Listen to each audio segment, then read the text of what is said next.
Thorin's going, that George Bailey was a fucking idiot, though, wasn't he? Why didn't he just be a little bit evil, a little bit capitalist? Like, boys, like, it's a fucking wonderful life. What are you doing?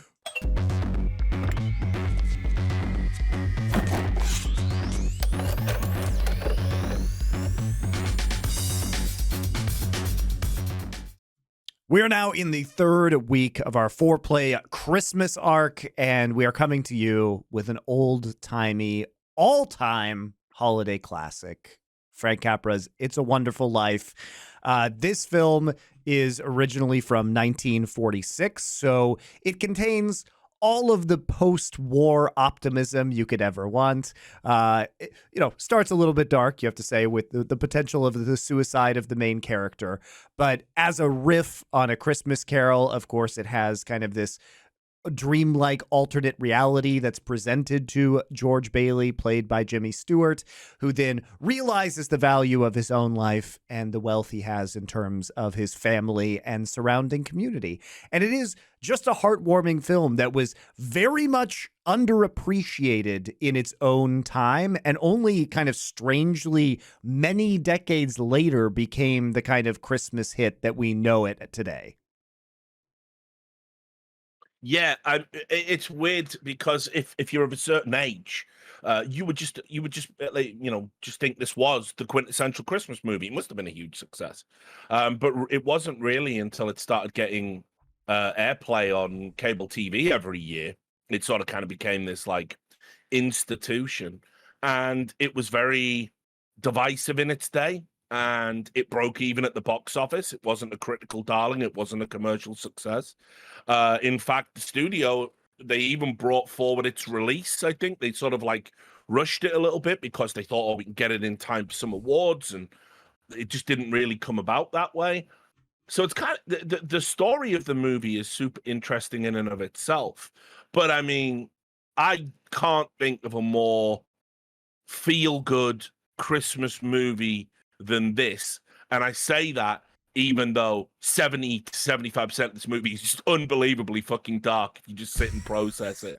But the payoff, the sugary sweet saccharine payoff at the end will restore your faith in humanity. I said building up to this as like, can I make it through without crying again, right? And I'm on an 8-year streak, this being the 8th. I cry like a baby every time.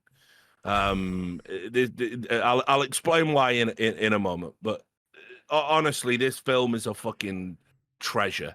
I love watching this. The thing is, I'll pick up on what Richard said at the end there, because I think the thing that's interesting about this movie, I'll go a bit all over what everyone said there. First of all, to me, it is crazy to imagine this wasn't like an immediate cult classic with everyone, because to me this is like an American fucking A Christmas Carol or something like that. It's like it's so like obvious the beats it's going to hit. Like a lot of people find it like a very satisfying setup. Like, as you say, obviously it alludes to actual historical things that were happening and hard times people went through, but within like one man's life and how that's all mirrored out, etc. And I agree with the last part. Like, even though I actually think when I rewatched the film, this just shows you how when you have fond memories, nostalgically, you do delete other things. Because, man, I forgot how long this movie is and how many parts are in it. Just like, it is long. When do we get to the next part? And even though Monty says there, like, he kills about at the beginning, it doesn't, like, that doesn't even happen until like halfway into the movie. The movie's really fucking long. Like, in my mind, I thought the same thing. I thought like the first part's like 20 minutes or something. Then you're into like the angel stuff. Then it's like, no, like that's it. The first part drags on like no.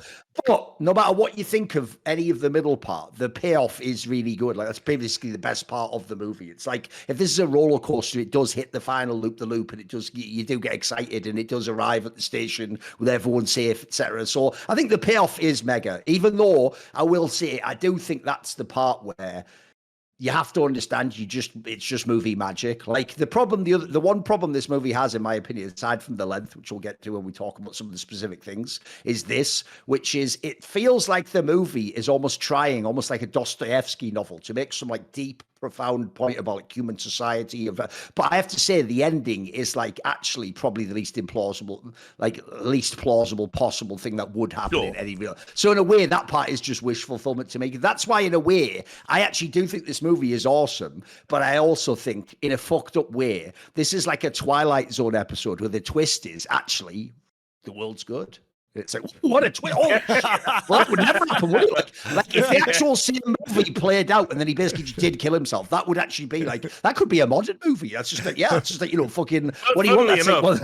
That's like, I'm almost not there or whatever that fucking movie is. If you've seen Occurrence at Owl Creek, which did get syndicated in the Twilight Zone, that sort of is that version that you're talking about, which is a guy who's about to be executed, and he imagined the rope breaks and he runs away and he leads this. He goes to this mad chase. One. You're right. Yeah, and he gets home, and then bang, the rope actually snaps, and it was just sort of his imagination and his in that dragged out last second before death. But yeah, dude, I totally agree.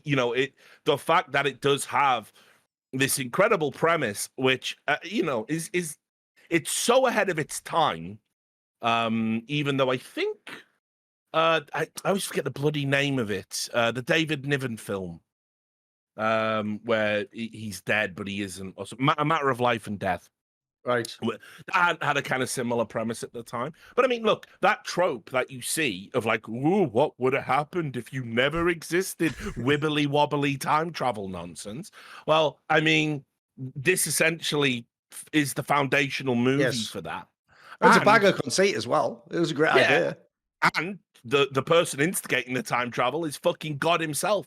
God opens the fucking movie, dude. Like, you don't get bolder than that. Opening scene, God and Saint Peter having a chat in fucking outer space. Like, hello, Joseph. Trouble? Looks like we'll have to send someone down. A lot of people asking for help for a man named George Bailey. George Bailey? Yes, tonight's his crucial night. You're right. All right, that's also why I think this movie has like an old-timey feel, because obviously in the modern day you just cram some like weird scientific angle of like, like neutrinos or something like, but instead you just make it like it's just this how an angel gets his wings. Even that part, people forget that part is like so like the whole angel angle is just like, it could have been done in really beautiful. That part actually is mad hawky, like that's just like the comedy slapstick relief character, it's that part's not particularly serious actually. That's the other thing about this movie. It keeps trying to like go from ultimate darkness and like despair and everything's shit. Because by the way, that robber baron guy, as far as I can tell, just wins every fucking stage in this movie. Like, there's not even a comeback of this guy just stealing like $8 grand off you. By the way, this is the problem. I want to get into some of the parts so badly. That part where he just picks up that phone, like the worst cunt of all time. She's like, I'd like to report this guy to get arrested. It's like, why is he going this far? Like, you're just the most evil guy of all time. But okay, put that to one side. But yeah, I actually find like some aspects of the plot. It's like I say, I actually feel like if you saw this movie in 1946, surely a normal person for real would never even think of some of these concepts. Like, that is why actually this guy who owns the slums would want to like buy out a thing here so we don't have money to get. That's actually like pretty advanced concepts. That's why I say it's almost like the parts of the movie are almost like an Ayn Rand novel where you're trying to make these grand points about economics or what the value of people is. But then what's weird is then you just, like I say, you just arrive at a very satisfied but a very saccharine ending of sort of like, I thought it's just fundamentally good. Like, you may as well actually have just had fucking Tiny Tim come out the end, like, God bless us, one and all. Like, that may as well be the ending, even though it doesn't happen in this movie, of course. You may as well do the premise, by the way, Monty, so people know what happens in the movie. So this does star Jimmy Stewart, and if you don't know who Jimmy Stewart is, he's one of the most famous movie stars ever. But if you weren't, he was the Tom Hanks of his day. He's in every fucking saccharine movie like this that manipulates you, and he's always the loveliest guy ever. He's also in motherfucking Vertigo. I was going to say he's also in Vertigo. Yeah, and Vertigo. I mean, if you haven't seen that, proves it all. We didn't do it as part of our film noir arc. It's a Hitchcock film. Some people think it's the best film ever made. You probably should watch Vertigo if you haven't seen it. It's really fucking good. He stars in it. Anyway. It ain't Christmassy though. Wait for New Year. No, it's not. It's much more in the film. It is a film noir movie. So it is dark. It does have a dark ending. It's what you would have expected if you watched our film noir arc here on Foreplay. So this film, however, is the charmingly awkward Jimmy Stewart, and it is kind of, he plays this character named George Bailey, who grows up in a small kind of mill town, depressed mill town in upstate New York. It happens immediately after, well, actually, it kind of happens during World War II. It starts in 1919 and then goes through kind of what would be then the modern day, which is immediately post World War II is when the film ends. And it starts showing him, George Bailey, as a 12-year-old, and he's saving his brother from drowning in ice water and preventing a very deeply upset druggist from accidentally poisoning people while he is in deep lament for his own son's death in the Spanish flu pandemic that happened in 1919. Then we fast forward to kind of George Bailey's aspirations post high school. He is part of his family's building and loan business that his father is running. His father dies suddenly. And so basically George Bailey has to kind of forego all his dreams of traveling and going to college and a more adventurous lifestyle. His desires to become an architect, potentially, or a structural engineer, in order to kind of keep his little town running. And the business, as Thorin said, the kind of economics of this are very key. So the business of the building and loan is going to be somewhat foreign to people who don't understand how things worked in like the 20s through the 40s. So I will explain in America what a building and loan was, because they don't even exist in America anymore, it was a small community institution that would do mortgage lending. However, the way that it did mortgage lending was that the community kind of co-owned the savings and loans. So when you were actually spending your money, you were paying down interest as well as purchasing shares in the building and loan itself. Okay, so it's a bit different than the way a mortgage would work right now, where you are paying down principal and interest. You were instead buying shares in the corporation. And once you had spent the amount of money of your mortgage, that is when you would kind of receive your house in full. So it's very important that this distinction is made, because it explains a lot more about why everybody is so concerned with the kind of funding of the building and loan, because that's like a major plot point on two separate occasions within this film. And so effectively George Bailey has to forego his own personal dreams because his father dies. The only way to keep the building and loan from not shutting down is for him to take it over effectively. And he realizes he has to do this because the big bad put his own wedding money into it as well. Just there's a run. There's a run on his bank, basically, where he has to put his wedding savings for his honeymoon down on it as well. So he goes through great personal sacrifice as a result of this, in order to keep this institution in place, which is supposed to service the good of the community. There is a ton of kind of anti-capitalist messaging within this film of, okay, well, we exist in order to serve the community so that working collar, blue collar people, working people can afford their own home without being, abused by Mr. Potter, who's the big villain, the banker villain, who basically is trying to entrap people in kind of bad rent arrangements in his Potterville slum, effectively. So the core... AKA Mr. Capitalism. AKA Mr. Ultra Capitalist. And so the core tension of the film is between Mr. Potter, who's the richest man in town. How could he possibly need more money? And yet he is trying to suck every last dime out of the working class. That is in opposition to George Bailey, who doesn't hardly make any money running this community kind of collective. And yet he is doing good by allowing people to actually better their lives through, lower housing payments, nicer houses, not living in shacks. And this matters because when he disappears, everybody lives in shacks. Okay. So anyway, he then gets into trouble where his uncle, who was part of the Bailey brothers. He was the other brother in addition to George Bailey's father. He ends up accidentally losing $8,000, which ends up in Mr. Potter's hands. This creates a crisis where they might have to shut down the building and loan, and the police get involved, basically. And so as a result of this, George Bailey starts to contemplate suicide. And so the movie starts at the moment he's contemplating suicide and then does a series of flashbacks up until we get to the suicide point, because it explains George Bailey's history, which is very important. And this is one of those movies where it is kind of a Chekhov's gun scenario where like every scene actually does tie in and matter by the end. Yes. And so instead of him committing suicide, a guardian angel comes down. He then requests to see his life. He says he wishes he had never been born. The angel and God then show him what the upstate New York town that he is from would have looked like had he never been born. It is very grim because, you know, Mr. Potter basically owns everything. His lovely wife obviously didn't marry him because he didn't exist. She ends up kind of a spinster. He doesn't have a family with his children.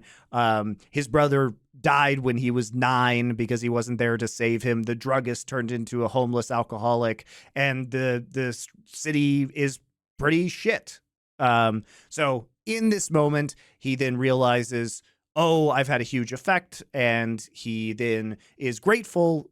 He gets restored to his current timeline, is very grateful for what he has. The townsfolk all pitch in together to pay the $8,000 that he needs to get the building and loan out of trouble. Everybody comes to his house and they have a party. The end. And not just the party. They all turn up with enough money to replace the missing That's $8,000 what I said. Yeah. yeah. And prove that, you know, he did matter. His life mattered to all of them. And they came through in his time of need. And his brother, who had just won a Medal of Honor. Yeah, and Clarence, the angel, gets his wings because he did a good deed. Super important. Super important. And his brother, of course, comes home at the exact moment of the party. He's now a World War II hero from shooting down. He's an ace fighter pilot who shot down kamikazes and saved a troop transport, has a Medal of Honor. It's like the absolute maximum of everything that could happen does happen by the end of this, which is why it is so delightfully sugary sweet, saccharine, and fulfilling, I think. And as a Christmas movie, this is what I want out of a Christmas movie, right?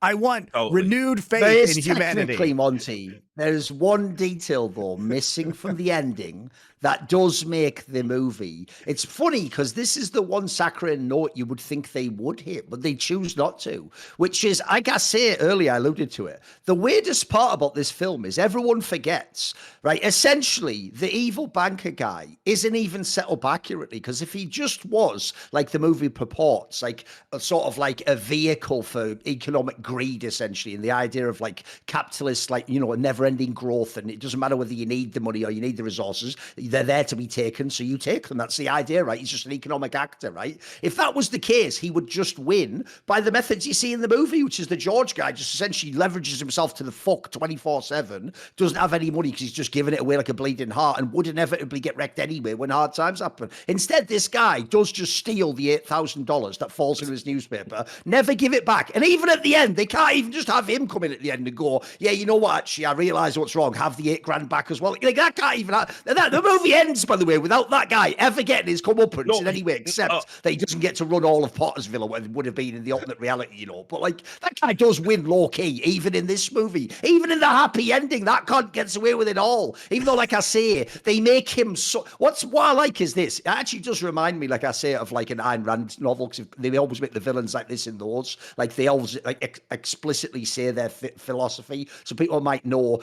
In The Fountainhead, for example, there's the character who's like the fucking art critic, where his whole thing, he explicitly just says that, you know, there must be no great men, no man must be allowed to be above sort of the populace. Well, when characters like that exist, the idea is like, again, they're just embodying their philosophy, and it's like they're just like saying how evil they are. This guy is evil taken to a million times, because he just starts out essentially, think about it, right? Initially, he's just like some fucker on Twitter getting mad we blocked him, right? He's just initially salty about that little pop-off speech that the George guy gives at the beginning of the movie before he's even taking over the buildings alone. And cause he's just perma forever, rent-free in his head, that line about being like, you're disgusting, capitalist or something like, whatever line he says in this guy's head. So by the end of the movie, he's just willing to destroy a good man and his whole life, potentially make him kill himself and bankrupt his whole bank at the end, just so it can sort of be just like, yeah, but you said that shit about me. Because that scene, like I told you, where the George guy goes to beg him, last chance, you're the only one who can help me, like, please do this. By the way, the irony of the movie is the guy himself even suggests the solution that does happen there. Like, why don't just go to the people that you lent the money to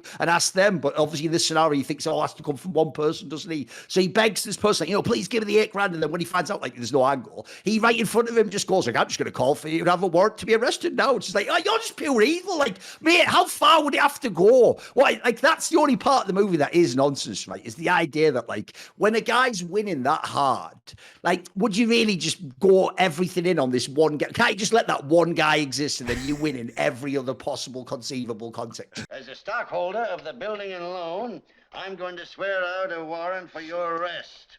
Misappropriation of funds, manipulation, malfeasance. All right, George, go ahead. Go ahead. You can't hide in a little town like this. There is actually a big economic principle about this movie that does irritate me a little bit, which is if you just paint it with very broad strokes and you have the rest of the movie, it's not really like an economic lecture, right? I get it that you're going to make things very black and white.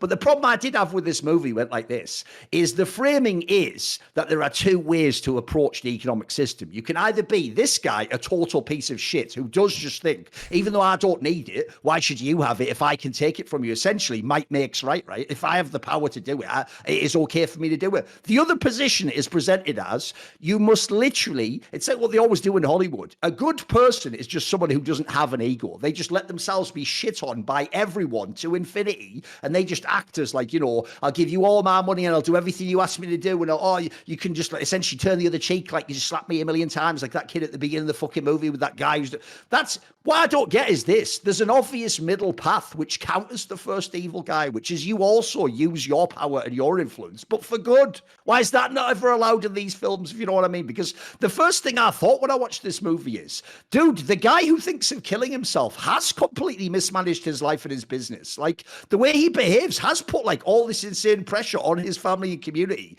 Whereas, actually, if he'd have just essentially not exploited them through his business, but just made a small profit like any normal business, he would now actually have the leeway to lend people money extra, or to have a fund, or to have his own life and not be this close to topping himself because he's put insane. Like, essentially, every time he gives them the money for his, like, it's like it says in the example, he gave his money for his honeymoon away. He gives the money his kids would have away. Like, how is that actually a good person, by the way? Isn't that the other person is irresponsible financially because he doesn't care about anyone and just wants everything for himself. This guy doesn't understand the concept. Like, there's a great line someone once had. They said, everyone needs an ego because how else do you know whose mouth to put food into when you're eating dinner? Like, at the end of the day, you have to take care of yourself. So I thought that was just a weird side angle of this movie. Is like, I actually think the framing's just a bit clunky, like it works in the film. Like I say, if you just go along with it as though it was like a children's, fucking a fairy story. But I actually found that, like, its economic point isn't as fire, I think, as the movie thinks it is. There's a bit black and white for me. Yeah, maybe it's simplified. I mean, look, how I think about George Bailey, the character. But you know what I mean? Because here's the weirdest thing. Yeah, when I no, remember I this get it. movie, I thought he's like the best guy ever, and then he's just pushed to the limit, and he sort of like thinks to kill himself. But when I'm rewatching the movie, dude, like for example, the scenes where he acts out against his family are mad out. That's fucking dark as shit, dude. Like, I forgot how bad those are. Like, he's just being a really horrible person, even though, yeah, he's pushing. I get he's painted a corner, but he's being really horrible to everyone.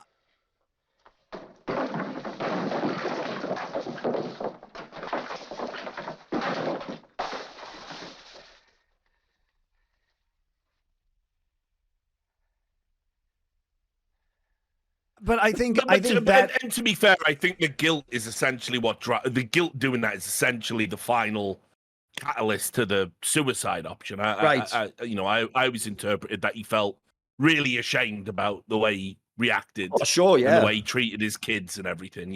But that's why he goes for a drink, first in Martinis or whatever it's called, the local dive bar.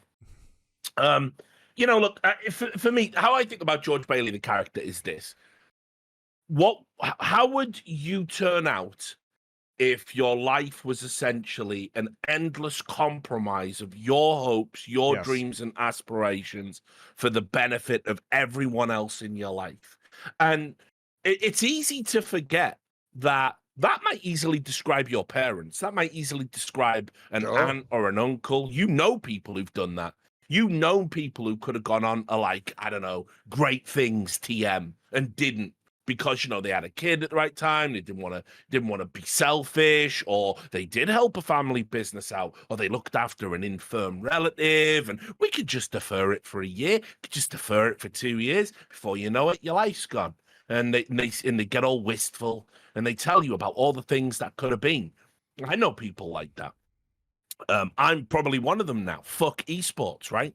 But you know, the reality is, I think at least George Bailey did it for very selfless reasons. He got super unfortunate with the timing of his father passing away. And because this community business was essentially, it was the dam holding back Potter and his unfettered greed and immeasurable wealth from taking over Bedford Falls, he felt, fuck it, I got to hold the line. Instead of going off on his luxurious honeymoon, he stayed.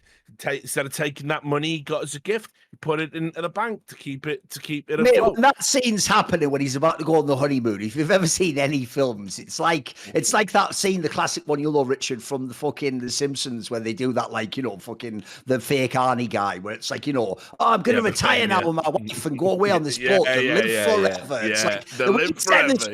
I know you're dead in 1 second from now, you know, the way they're just like counting the money. Oh, we're going to finally go on that trip. We're like, come on, mate. I can see this. You've taken too long to get out of town. There's no way this is happening. I don't know how this is going to fuck up, but it's definitely. But also, as you say, it's not just that. It's like normal life. It's like a tragedy of errors, isn't it? It's like everything's going. It's like the timing's the worst on every possible thing that happens to him, right? Yeah, but also he's you know, the frustrating part is essentially he's not let down by his own incompetence or oversight. It's his uncle who loses the money. Yes. His uncle's a fucking rummy. He's always having a nip, isn't he, and talking to that crow. Yeah.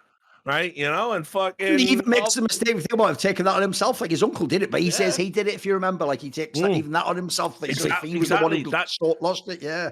And so obviously this, you know, he is a good man. I find it hard to kind of fault him for bringing his family to the brink of, you know, ruin and scandal. I also don't really think it's on him. Yeah, I also think that kind of the dark moment that you're describing, where he does lash out at his family, is justified because you have literally spent the entire movie. And also, I think this movie is a perfect length, frankly. Like, I think that every scene is very useful in this film. I think it helps to flesh out the characters enormously. Okay. We'll come back to that in a second. I've got some angles for you. All right, did you want to do it now? I'll tell you why it's not a perfect length, Monty. Because you know that premise from every time travel / you've changed bodies / I can read your mind / I was dead movie goes like this, Monty, right? It's how long does it take for the person to believe the story that this is what's going on? Motherfucker, this guy in every scene is just like, wait, so you don't know who I am, but I'm George. Holy shit, but my mom, you don't know, but I'm in a taxi. You must know. Bro, he goes through every person. They don't even let anything just be shown on screen. He individually goes to every person he ever met and goes, hey, help, please, I'm George. I mean, he is drunk. What's happened to this house? Wait, where's Mary? Where's my kids? Watch him, Bert. Where's Ernie? What's the matter with you two guys? And then they go, you don't know this after that. Then they essentially say to him, mate, you don't exist. You are in a fucking dream of if you had like, holy shit, this guy can't get it through his brain. At the end, he's gone through all that and he's still just going like, so what's going on here? It's like, fucking hell, mate. I was not bothered he's gone by through this, but the whole fine. thing, by the way, where he's battled people with the angels with him. The angels literally like teleported everything. At the end, he goes to that angel. So who the fuck are you anyway? I'm like, bloody hell, please. You must. Like, Monty, I'll give you all the rest of the movie. The rest of the movie's fine. He was drag so hard. Stop letting that part just hit me. Just fucking. I thought it was fine. That didn't bother me. I'm okay with a couple of times of being like, what the hell's going on here? I thought but like I say, he does it with every person, mate. It's like he incessantly does. He does it all 20 times in this movie. It's mental. It's so mental. Again, he was drunk. He was drunk. So he was very drunk during that entire sequence. But yes, I see what you're saying. I honestly didn't think when we sat down to do this show, I was going to listen to Thorin essentially say George Bailey's a fucking moron. Right? It's actually but back. I think back to the point about him being harsh on his family. Like I think Richard has it right in this circumstance, because his entire existence up until this point, like think of what he has sacrificed in order to get to this point. He lost the hearing in his ear from rescuing his brother.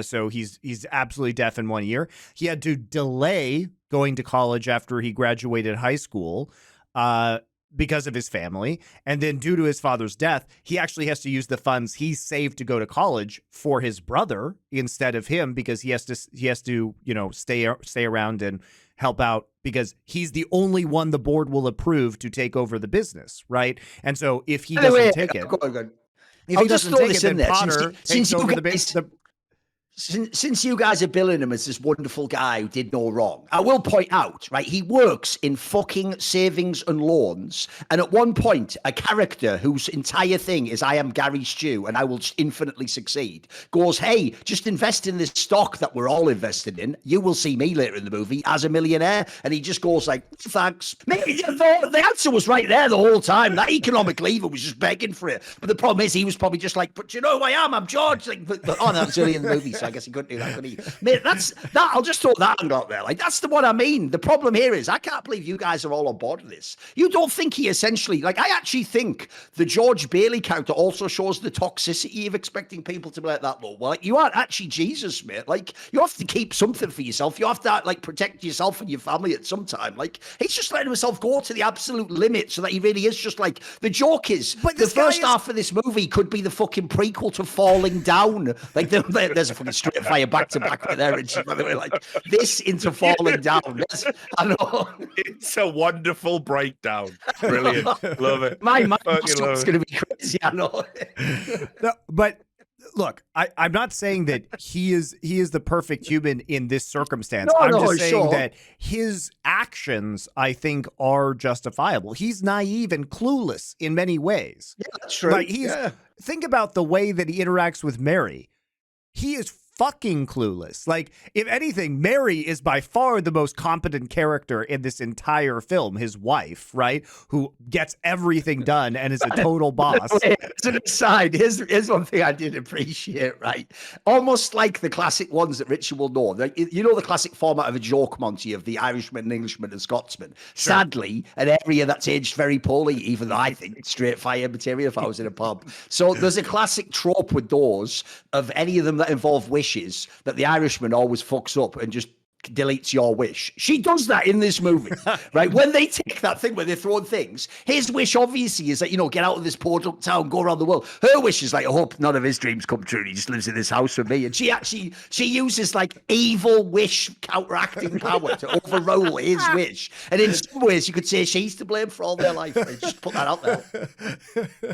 Well, you gonna throw a rock?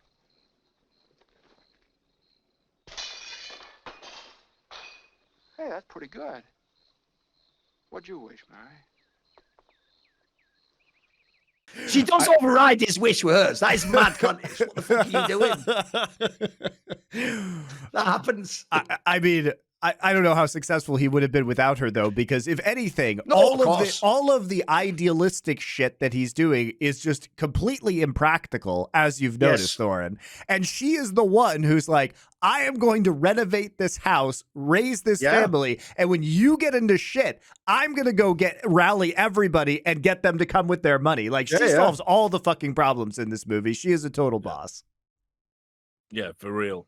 Now, look, right, listen, I've had enough of this slander, so I'm gonna turn us around. I'm gonna get us back on the rails to talk about the film's ending and why it's incredible. Because here's the thing, I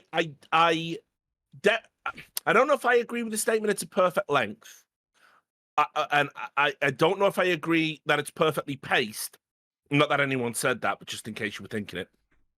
But I will say, it's perfectly structured in the sense that the reason the payoff is so good is because, first of all, we get the premise as outlined by our narrator, God.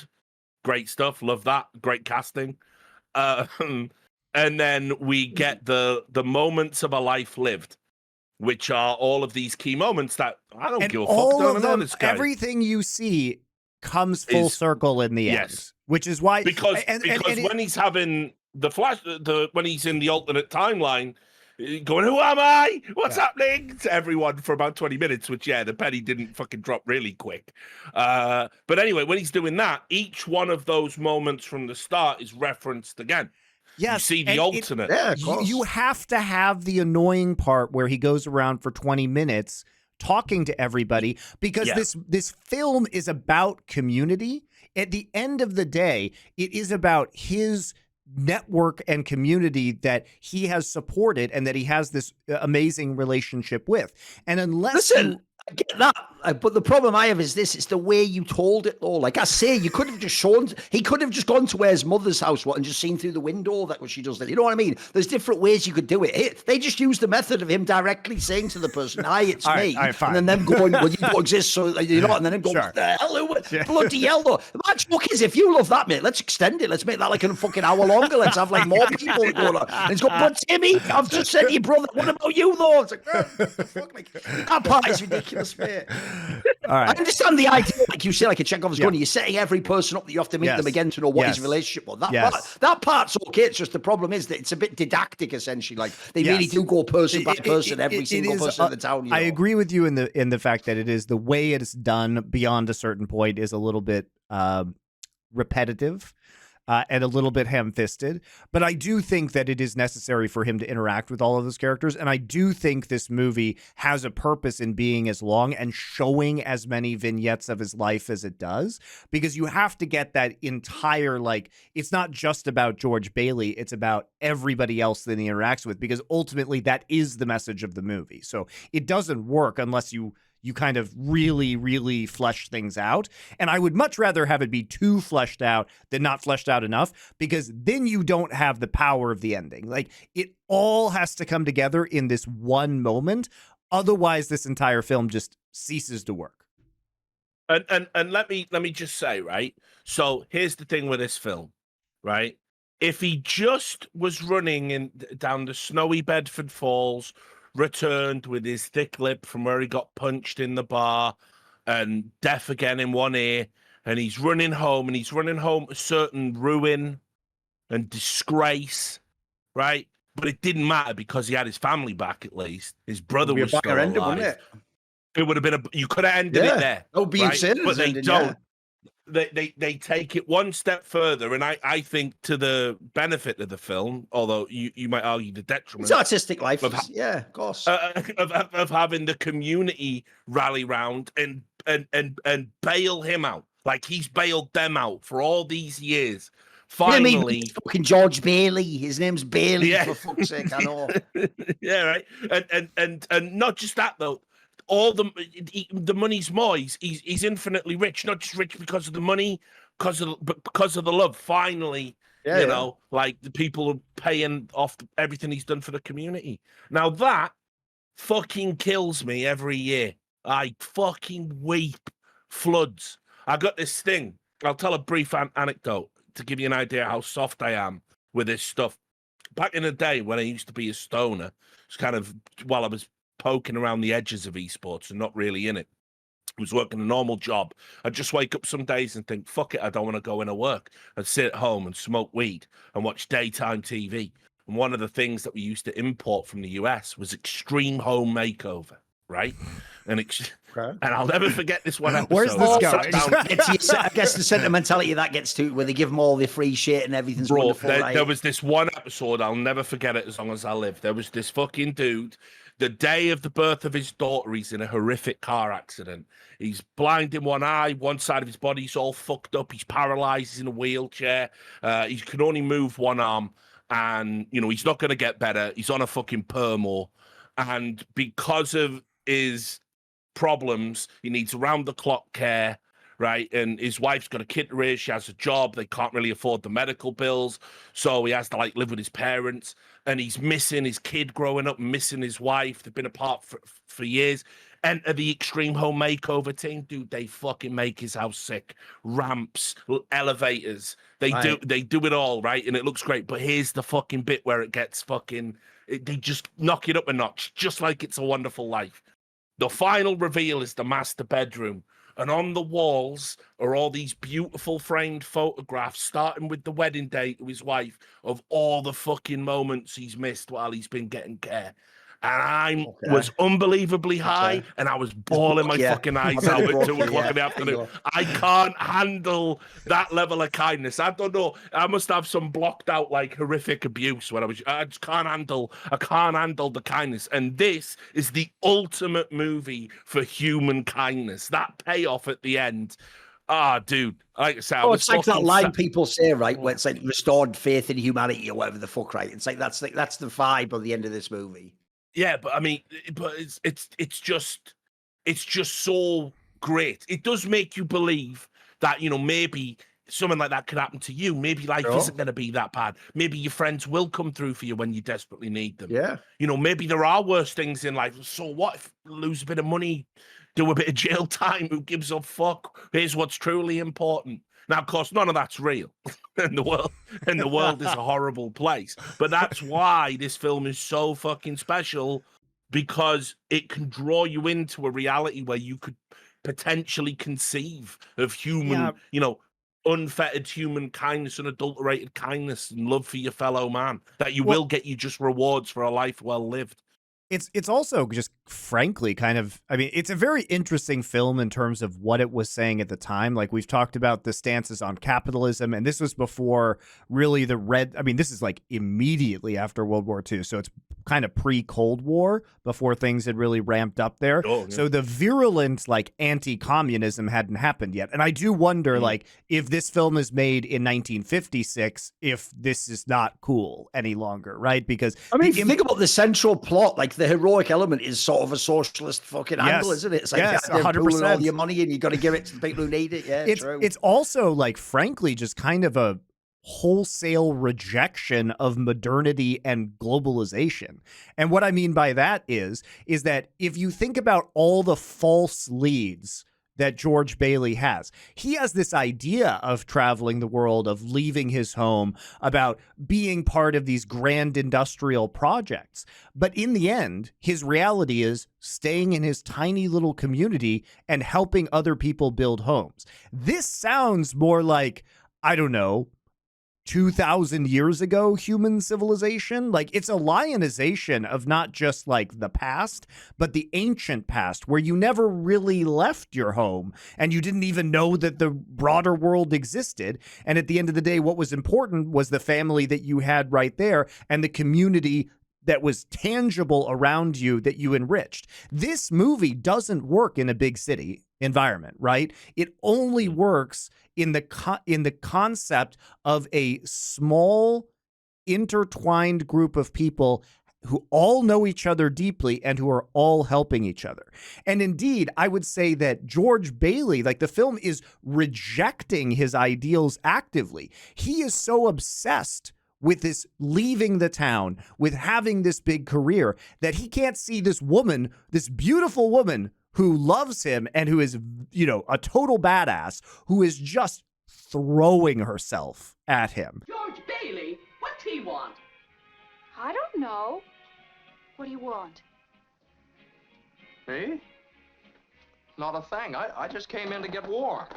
He can't appreciate the fact that he has these 4 kids. He can't appreciate the fact that the work he does really enriches his community. And I think he enters, what happens is he has like a mind break, which is what happens with his family, where all of his resentment for this shit that he has envisioned in his mind that he's never been able to do, all of a sudden it all comes out at the same time because of it's triggered by the crisis with his job that was always kind of teetering on the brink of solvency.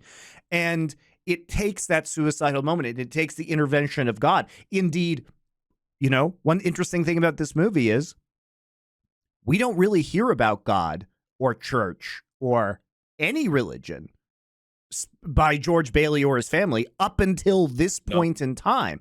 And in a way, it's kind of a rediscovery or discovery of religion for George as well, because he's not portrayed as religious at any point in this. And so I think this film really is very, and I don't mean this in a bad way, but very reactionary in a lot of ways, because it is trying to kind of roll back the clock to, I would say, pre-industrialized human communities and showing the value that exists therein. I mean, on that note, yeah, I have a couple of points there. One, I would say this, which is, it's not even that long ago, Monty. As far as I know, I remember it was like quite recent when I saw this stat. I think it was even just basically pre-20th century. There's some stat that like most people, just like animals, live and die. I think in England, it was like something mad, like within like a 25-mile like of radius of wherever you're born. Because as you say, back before the age of like trains and planes and having jobs and money, like what reason would you have to go to 100 miles? It's a journey that takes weeks, right? Fuck that. Fuck even the modes of transportation. If you were living in a very like primitive agrarian society, the next town over might kill you if you go there. It's not even about your ability to go there. It's about, it is extremely dangerous to leave your home. It's extremely dangerous for the like vast... that up north, mate. If you go to Sunderland, you know what I mean? If you know, for the vast majority of human history, it has been very, very dangerous to leave your village. You don't know what's out there. You're not prepared for it. You have no knowledge of it. And there are a bunch of people who might just randomly kill you. So, but to me, this is what ties into the bigger picture. This is why I actually think within the movie, the one trick they missed was that here's how you could have nailed the message about capitalism. You don't make it an evil guy who's literally like a fucking slumlord robber baron, like I'm fucking here, everyone, I just want all. That's too obvious. Like that character is too much of a caricature. You actually should have just made it essentially. Think of the same dynamic, that's just a faceless bank in the big city calling in the loans and foreclosing on people. Because if you make it like that, that's the part of capitalism that I actually think people hate. It's not the total system. There are elements which, as you see within this movie, he uses capitalistic methods to actually solve some of these problems. Sure. The problem with capitalism to me is can be actually summarized by the notion of the small town, leaving it and forming a big city where you're all disparate and it's a diaspora and you don't know each other. Because in a small town, it is like this, Monty. Even if you want to have a business, you know that you're not going to actually like foreclose or like call in a loan on like your neighbor so he goes busting and the whole community's you're not going to do that because you have like an extra reason. Essentially, you have like societal value and personal emotional reasons not to do that. But the guy who is the faceless guy in another city, he can easily do it. Like I've always thought the real evil of capitalism is always when you look into things like gun running and funding wars, because the real evil genius of capitalism is you can be a guy in a different part of the world who flips a switch and that through money makes someone on the other side of the world get handed a gun and he shoots someone. But you never ever felt like you pulled the trigger, like it divorces you so much from that. So I actually think that's also to me a central point of this movie, even though they hit it very early on and you don't get the payoff until the end, is the idea of like, essentially it's what you were talking about earlier. There's a similar thing in the UK. It's called a building society, Monty. It's the same concept where they still exist. A couple of them, I actually used one of them myself not that long ago, where the difference between a bank and that is like, the bank is the one where like they've got like shareholders they have to fucking deal with. They are about just make as much economic profit no matter what. They really will foreclose all the loans and fuck you over and cancel your credit. The building society is this notion that like the reason you've all pooled your money in this is one, you're the customer, like it's not just some faceless shareholder they serve, and then two, the community needs that money collectively to loan to people to make a small business loan and to build a house. Like that concept is a good one. That's to me where it's essentially like the notion that it's just like capitalism is evil. It's like not really. It's the applications. Obviously, it's what essentially I would say in this sense. That's why I brought it back to earlier. It's whether you actually have any morality along with it. You know, if you don't, then like this guy, you can just do whatever you want and wreck everyone, can't you? But you have to remember, when this film was made, I think it's important to think about the historical context. This is less than 20 years from the Great Depression. Right? Like basically, if you were an adult watching this movie in 1946, you would have lived through the Depression. Right. And so I think there probably was more of a sentiment at the time about like fuck capitalism and fuck these robber barons. And like, so I think that I agree with you that part. What the character does at the beginning, the Potter guy, is essentially how they use the Great Depression to fuck everyone. You just buy everything for pennies on the dollar, and then you wait it out while everyone panics, and then afterwards you just own everything. That what he does there, the genius. That's why I say in a way it's a man subversive movie. What he just does there is how they actually did rob everyone in America, essentially. Yeah, and the bank run would have been something that, you know, it looks weird today to see a bunch of people trying to all withdraw their money from a bank at the same time. And the fact that, you know, George Bailey has to explain that no, banks don't actually have all the money that are in them, because obviously that's not how banks work. They make money by loaning that money, right? So you're thinking of this place all wrong, as if I had the money back in a safe. The money's not here. Well, your money's in Joe's house. That's right next to yours. And in the Kennedy house, and Mrs. Maitland's house, and 100 others. Obviously, when I grew up, the problem is you do see all this shit on The Simpsons first. So The Simpsons has the best hilarious reframing of this. A similar one, if you remember, there's the episode where they do a bank run. And when they go and he tries to do the same thing, he goes, hey, you know, like, I haven't got your money. It's in Bill's house or whatever. Yeah, and then it's guy's in Fred's house. What the money in the house? Like, it's like, it's like punching him in his face. It's the same scene, but like really well lampooned. I don't have your money here. It's in Bill's house and Fred's house. Hey, what the hell you doing with my money in your house, Fred?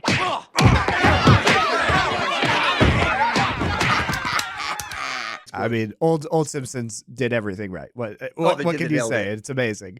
But yeah, you know, and it is kind of a basic explaining of how banks work in that particular scenario. Not sure how these people didn't know how they worked, but it is important to remember that those bank runs would have been something that everybody had seen, had lived through at the time. You know, there would have been, you know, the caricature of the super robber baron would have been something that everybody had known, and frankly, even old people at that time. If you were really old in 1946, you would have remembered the real robber barons from 50 years prior to this movie, right? Yeah. So, you know, I'm sure there are some people who were discussing that when the movie was released as well. So I do think that it's complicated to watch this movie sometimes because of the contemporary economics to 1946 and all of the stuff you have to keep in mind about the era in order to kind of fully grok what is happening.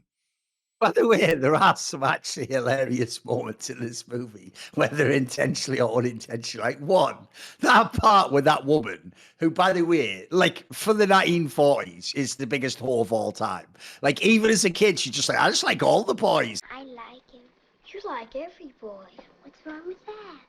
Then she just thrown herself, this blonde woman who's just thrown herself out in the whole movie. But it's that scene where he like agrees to take her on a date, and then he's sort of like, yeah, let's go to, you know, sit in the grass and then walk in the moonlight. And she's like, what the fuck? Like that scene is just hilarious. Like I don't even know what that scene was all about. I guess it's about like, you know, she's just fucking materialistic, and she, in a way, she shares his dream, I guess, of like the finer things in life as opposed to what they are. And then secondly, What are you doing tonight? Nothing.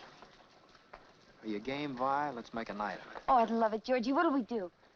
Let's go out in the fields and take off our shoes and walk through the grass. Huh? just on the tip of, if you think of the last episode about Scrooge, right, and about like, you know, all the like sort of 80s fucked up corporate mentality, I just would love to do a Scrooge-esque update of the whole thing of that fucking angel who 24/7 is like, oh, it's so hard to get my wings. Just some cunt hands him a Red Bull, like, delicious. This is way better. Like, that would be fucking like some really cynical 80s like commercial. I'd love to admit that. That's my dream. The director's. I'd be very surprised if someone hasn't actually done that somewhere. You'd think someone surely would have had all an American TV. Surely, someone. Come on, someone was. But it might be because this film is regarded as an institution now. You know, I think maybe people do feel a bit squeamish about parodying and you know, commercializing this. In a way, though, I do think it does work for what it was originally intended to be, which is I say, it's a movie everyone watches every Christmas. The reason it is mega for that reason is obviously like that is actually the most appropriate moment in your life to take stock of the fact that family is true wealth, isn't it? Like when you're actually surrounded by them. Whereas that's exactly the moment when the modern day people might be like annoyed, like, bloody, I have to put up with this person for 3 more days, and the kids are making noise. It's actually the setting in which you are going to watch this movie often is probably probably the best possible scenario in which to watch it, and then potentially, even though, let's be real, the problem with movies like this as well is why the sentimentality works is because it's just a moment. You have a moment with the movie. After that, this is the problem. We all go back to normal life after that. Like, the real conceit of these movies that is silly is the idea that you ever could have that epiphany before you went through all the life experiences. Like, the life experiences are what give you the epiphany, isn't it? So I do think it's great, but the problem is it is one of those ones where it's like any movie that ends sort of like, why don't we all just be great to each other? It's like, people have been trying that message a long time at this point in time. Like, it doesn't last, It has like a short life, a half-life, that one. Like a couple of days. How's that world peace going? Yeah. I mean, it worked. It worked well in Bill and Ted's Excellent Adventure. All they had to do was say, be excellent to each other and create wild stallions, and then there was world peace. But what I want to talk about as well, before we go on, move on, is I do want to talk about performance. We do it for every film. Okay. I want to talk about the performances in this movie because I think all of the. Well, I mean, first of all, I fucking love James Stewart, man. Like, all the feel good movies he did around about this time. Because I mean, before this, he was what's it called? Fucking the other Capra one. Goes to Washington. Mr. Smith goes to Washington. Yeah, that one. Right? Fuck me. What a brain fart. It's. I've been up all night typing. Sorry, I'm losing it. But anyway, I love him. And then obviously in the 50s and 60s and whatnot, he does go and do like some super interesting projects, working with Hitchcock on the regular. I fucking love. I love this guy. Like I think he's one of the quintessential American actors in the sense that. He's obviously a fucking film star that can play a really convincing everyman. And I think he does that brilliantly in this. Yeah, you're right, Monty. He's a bit of a bonehead. He's a bonehead with big dreams. I think he nails it. Mary, I know what I'm going to do tomorrow and the next day and next year and a year after that. I'm shaking the dust of this crummy little town off my feet, and I'm going to see the world. I think he nails the part. He crushes it. I think he's great. I think he's great. I think Donna Reed is his wife. I mean, Donna Reed, she got her Academy Award. She was an Academy Award winning actress because she did From Here to Eternity, the classic, right? So she's great. They don't give her much to do, but every scene she's in, she's perfect. Like, she's very interesting. She's not a typical, I think their chemistry is super believable, actually, in the sense that anyone who's grown up in a small town or a village, you do have those kind of romances where it's like you go to the same school as somebody, you live very close to each other. You would never think of them romantically, and then one day you just like look over at them and you go, "Holy fucking shit!" Like I'm attracted to this person all of a sudden. Well, hello. Hello. You look at me as if you didn't know me. Well, I don't. You pass me on the street almost every day. Me? Ah, that was a little girl named Mary Hatch. That wasn't you. It's just a believable thing that would happen in mining towns and shit like that. By the way, I'd forgotten how good Lionel Barrymore was as Henry Potter. Fuck me, Potter crushes every scene he's in. You used to be so cocky. You were going to go out and conquer the world. You once called me a warped, frustrated old man. What are you with a warped, frustrated young man? Oh, he reminds me of Sidney Greenstreet in some ways as well. Yeah, just totally. In this role. Like one of those guys who, like, no one ever talks about this guy. This dude just played like Poison Lords, yeah. Yeah, he just played the pitch perfect fucking villain. Like, he was always and what's interesting is, actually, if you can believe it, how he was cast in the 20s and 30s, he always played, he was grouchy, but when you got to know him, he was sweet, right? He was always the miserable old man, but really had a heart of gold. Something had happened. He played that role a fuck ton. This was actually going against type because he was a genuine cunt the whole time. And by the way, he must have loved doing this. He must have loved it. Seems like he was reveling in it. Very fun role. Yeah, he apps every scene. It's just so good. And I'm probably missing out. There's like loads of little bit parts that are good, like the Uncle Billy and all that. They're all really memorable parts. But the main cast, I think, they just put in some wonderful work here. They're like believable, watchable, enjoyable, like really elevate the material. So can I ruin this for a second by giving you guys some news about how horrible postmodernity is and the era in which we currently live? They've just announced It's a Wonderful Life too. The Red Bull sponsored this. Come on, what is it? It's kind of worse. Okay. Oh, Christ. So you ready? You ready? Hold on for this one. Yeah. So the Calm app, like the meditation, like going to sleep app? Oh, okay. Yeah. As of this holiday season, they have released an AI Jimmy Stewart telling the story of It's a Wonderful Life. What I love about that is it's so dark, isn't it? Like that again is some like Paul Verhoeven movie shit where it's like, no, George started in a small town. Like exactly. Why have I got First some off, demon listening to pretending to be Jimmy Stewart at all? Why would that want to make me want to go to sleep? His voice is objectively annoying. And he stutters and he's so awkward. So like I don't why they thought this was appealing is also very strange. Like he's great in this role, but he's not, I want whispering me to sleep. And secondly, apparently his family, his estate approved of them doing this, but it also is just a very weird message given what this movie is about to turn him into a robot voice that is telling the story of It's a Wonderful Life. I mean, look, right, guys, I don't know about you. I came onto this podcast to feel good. I wore a fucking Christmas jumper, and I've got dead Jimmy Stewart, fucking dead robotic Jimmy Stewart advertising a fucking app from you, and fucking Thorin's going, that George Bailey was a fucking idiot, though, wasn't he? Why didn't he just be a little bit evil, a little bit capitalist? Boys, like, it's a fucking wonderful life. What are you doing? I do love this movie. Well, yeah, that's it. Despite everything, despite all the twists and turns and the tunnels and the mountains, it does arrive at the station safely at the end, as I say, with a really good payoff. Like that payoff is mega. Yeah, I actually do think it. Like the joke is, the payoff makes it all worth it. Well, it's all good. It's all good. I mean, it's the opposite of what we were talking about last week in Scrooged, where like nothing kind of came together, and the ending ends up being very pedantic and weird.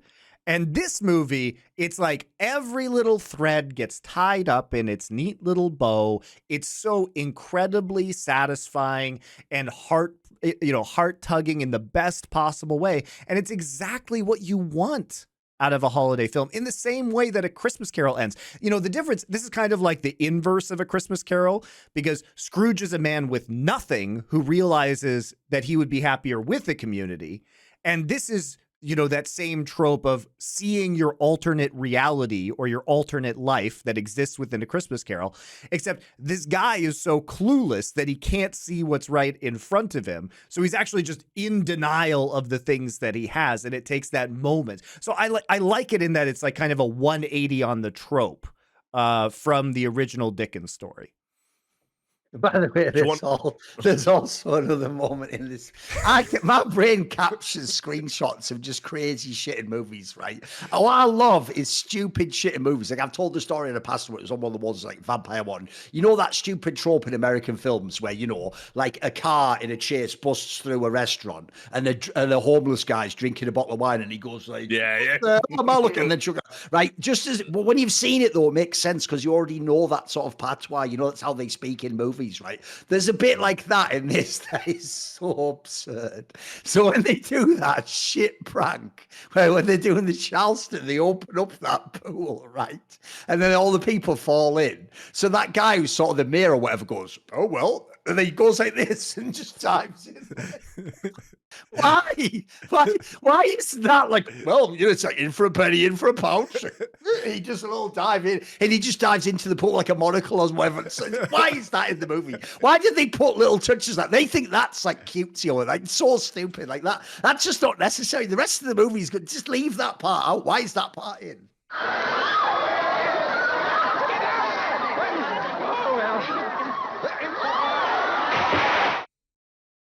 To show the care free frivolity. I thought it was great. How good it was.